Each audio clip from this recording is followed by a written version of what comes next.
What's up, everybody? Brandon from No Control RC. So you may have caught a couple of comments from Alex in some of the recent videos about my inability to drive, mainly more so off camera. He's, he's saying, "Oh, we're the reason we have to fix everything. You spend more time on the roof than on wheels, blah blah blah." So let's have a friendly little competition here. You pick the cars, you pick the place. We'll go head to head and see how inferior of a driving capability I actually have. I think he's kind of forgot how many times he tumbles and how much stuff he's broken. So like and subscribe, pay attention, because we're going to have a little head to head on whatever he chooses to do. So I think this is going to be a pretty fun little competition. So stay tuned for that. So Brandon was crying that I picked on his driving skills. And to be honest, I did, and I probably will again. But if he wants to challenge me to a race, that's fine. I'm going to make you work for it, though, Brandon. I know you have that Senton Boost that you made 4x4. You've been dragging your feet on doing that brushless system in it. So put the brushless system in it, and I'll put it against my stock one. We'll go head to head. We'll build a little course. Shoot for 3 weeks from today. I know it's hard for us both to get time off at the same time. And we'll just go at it and see who wins. I mean, I'm all about fun here at No Control RC. So why not? Let's do it. What's up, everybody? Welcome back to No Control RC. So today, what I'm actually going to be doing is, you may have seen this a little while ago. We posted a video where I did the Arrma Boost. I converted it to 4-wheel drive. We're going to do a test on it to kind of see what the advantages of running 2-wheel versus 4-wheel with the electronics it came with. But honestly, that is nothing but buying the Senton that's already 4-wheel drive with the 12-turn motor in it. So I was talking with Alex. We decided, well, I'm going to just put a brushless system in it. Then we'll do the test with his against his 3S version. But I did what any normal person would do, and he hasn't seen this yet. By the time this comes out, he will. I went on eBay,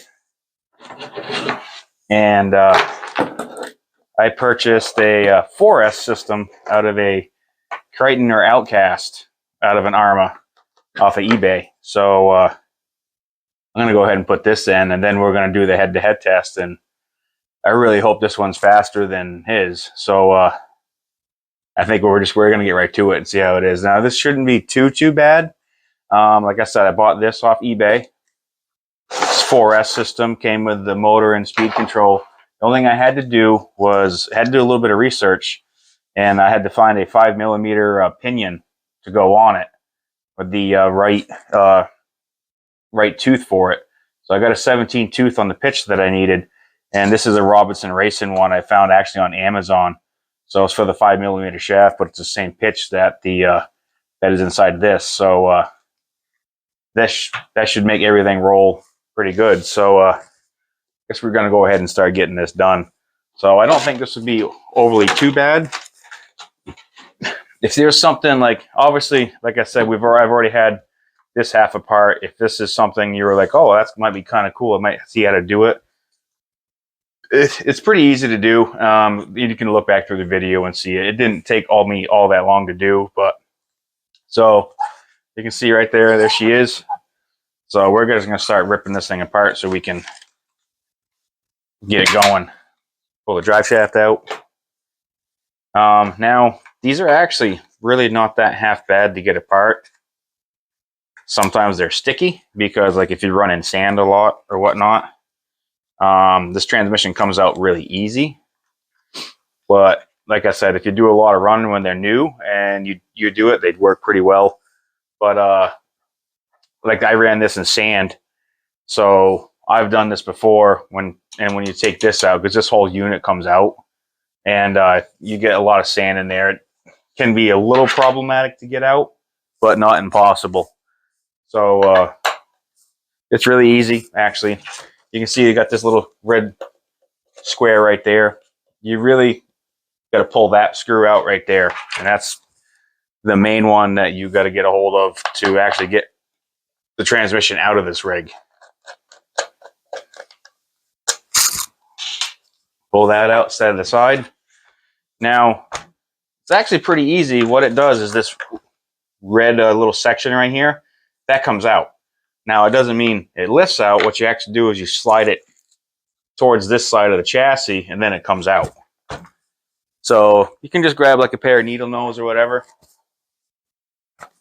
and you just kind of get in there and just do a little pry, and see, there you go.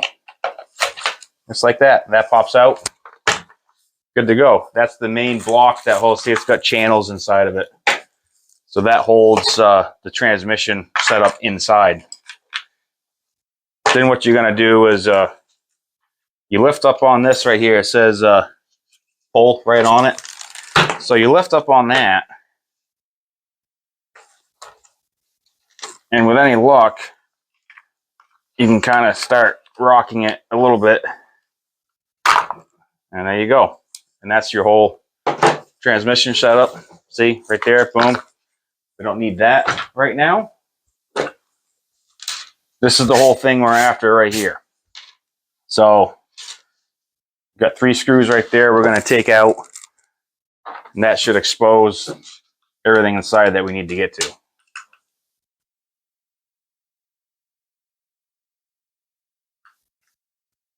I did actually charge my screwdriver to do this. But there's actually so few screws to do it. I was like, ah.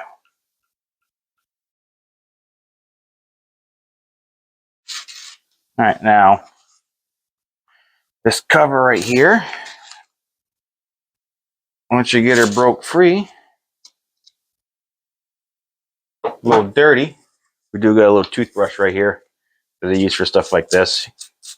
We'll give her a little cleaning out while we're looking at it. Now, the reason that this got so dirty inside, granted because I haven't run it a ton, is the bottom here, the spur gear is actually exposed. So I don't know if I have any grease here. I'm just gonna throw probably a little WD-40 or something there just to get some good gear mesh. But we'll go ahead and pull this motor out.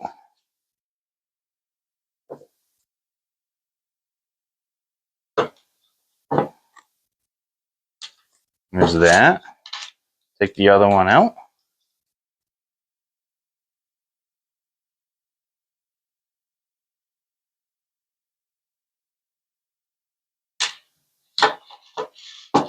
Now, there's nothing wrong with this motor and speed control. I just want to go ahead and go to something a little faster. So, like I said, I told Alex, I was like, I'm just going to throw another, I'll go get a Senton system or buy the system online.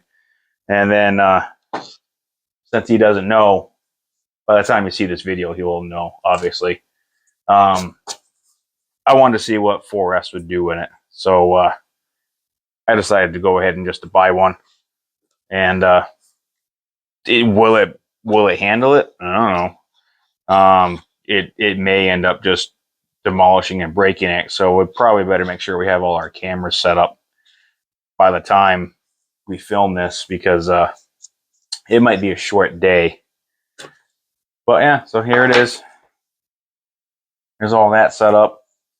So this, like I said, was new used. I believe they pulled the RC car apart and sold it on eBay. So we're gonna go ahead and take our pinion sling. Now we're gonna just snug this down.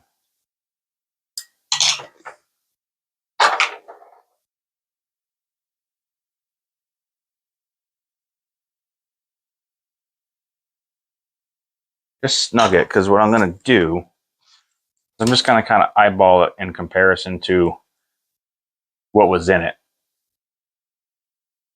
So you can kind of see that's pretty darn close. That should get me without too much issue close to the gear mesh that I'm going to need on this. Just give that a little snug down. That feels nice. Now let's line this up.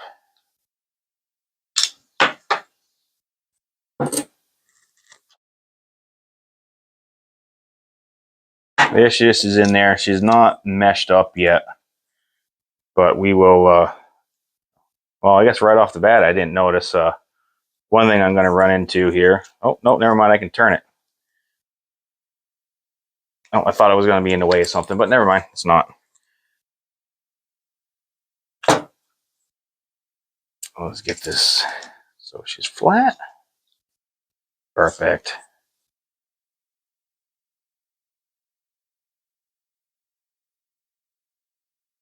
So what I'm going to do right now is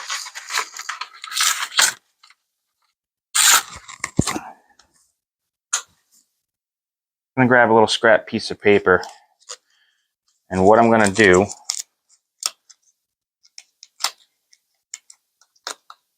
put it in there between the spur gear and that. So I'm going to snug this one down like that.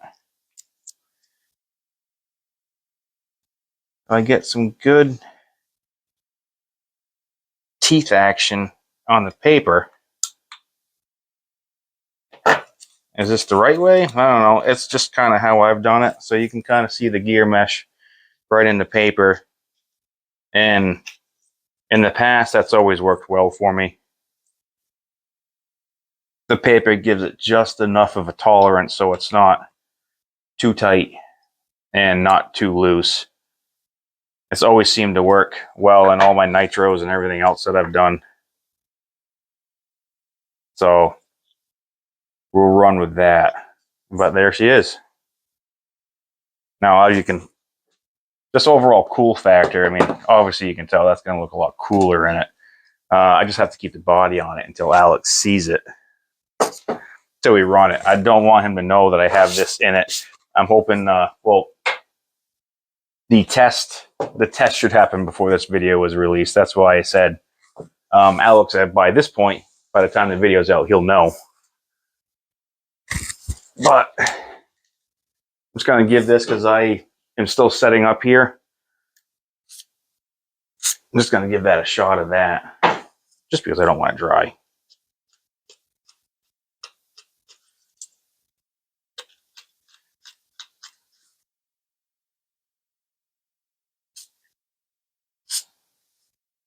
I will have to come back and actually put grease. I'd like to put a little bit of grease in this, but that will at least give it something good, smooth, nice and clean to work with. So I got a little hand rag right here. We'll take up the excess. And there we go. So there she is. At least she looks good. So let's plop this cover right back on here.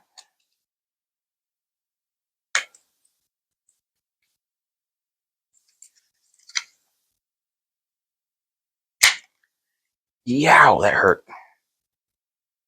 Every once in a while, you got to do a little something like that.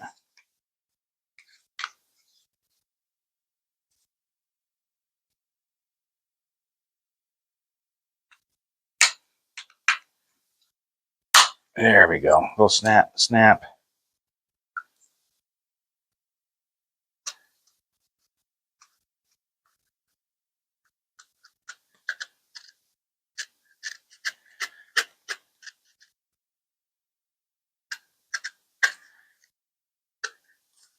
Okay. I don't know if this system was really meant to go in this rig. I'm going to go ahead and say probably not. But one thing I will probably say is it's probably going to be cool for the amount of time it works. Will it work long? I hope so. But the only good thing I can say is I think if something goes wrong, it's not going to be the motor. It's going to be inside here. So I still have a good motor and speed control I can put in something else.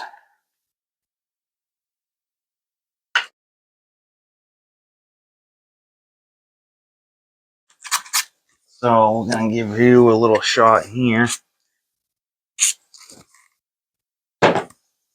That's where I said if you run it in a lot of dirt or whatever, I've had to use it. Well, you just take a pair of needle nose and you kind of just, once you pulled that up, you start working a little bit, and she usually will come free, but these unfortunately don't really like dirt in the way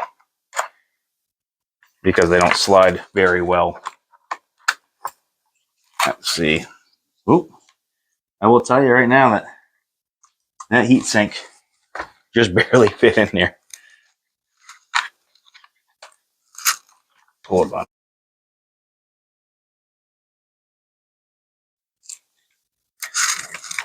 So like sometimes the hardest part is, so you got your tooth in there, you got to kind of get them to line up with the input shaft on the rear end. So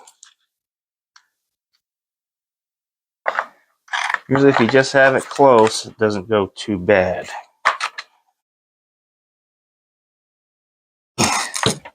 There it is. Okay.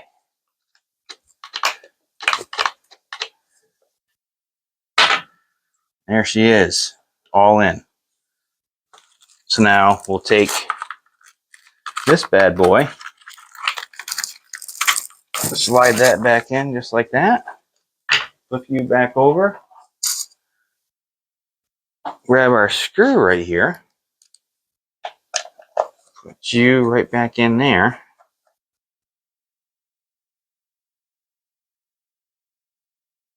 Snug that down.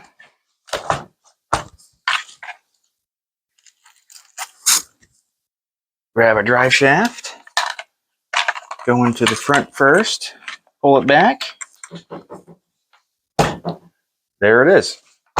So kind of once everything falls in, it really doesn't go half bad at all. But now we're going to get rid of this. Oh, I think we might have just learned a lesson here, people. So this is an all-in-one speed control. This is why you should pay attention before you do stuff. So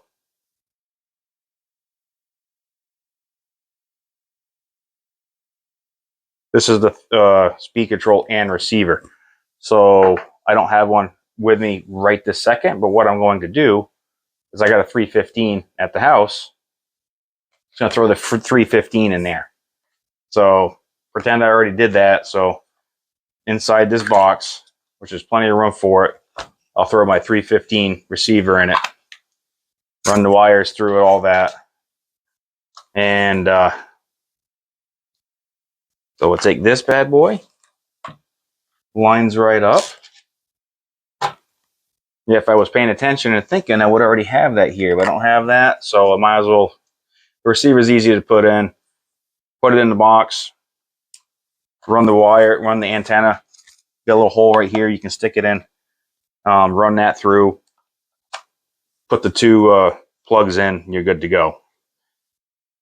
So just like that,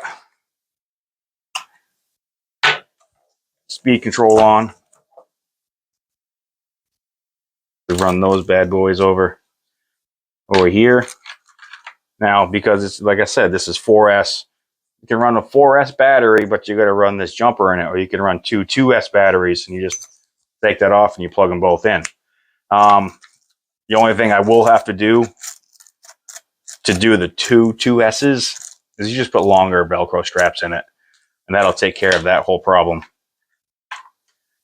Now, this bad boy right here, we'll go to that. We'll end up going in the box to the receiver. Here's your on-off switch, which you can screw or two-sided sticky tape it or whatever, any place like that. Plug your fan in to this guy right here, just like that. And that's your blue.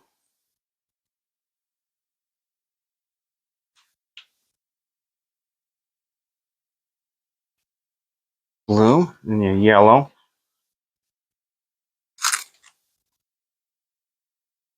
And your orange. That clip those bad boys right down here. That'll go to power that fan.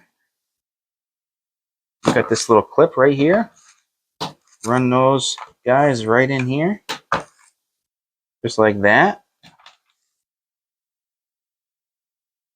So like I said, pretend there's a 315 in here, because by the time you see this video, there will be. And then other than that, there it is. There's a 4S Senton. So stay tuned for a couple weeks once I get the rest of the stuff that I need.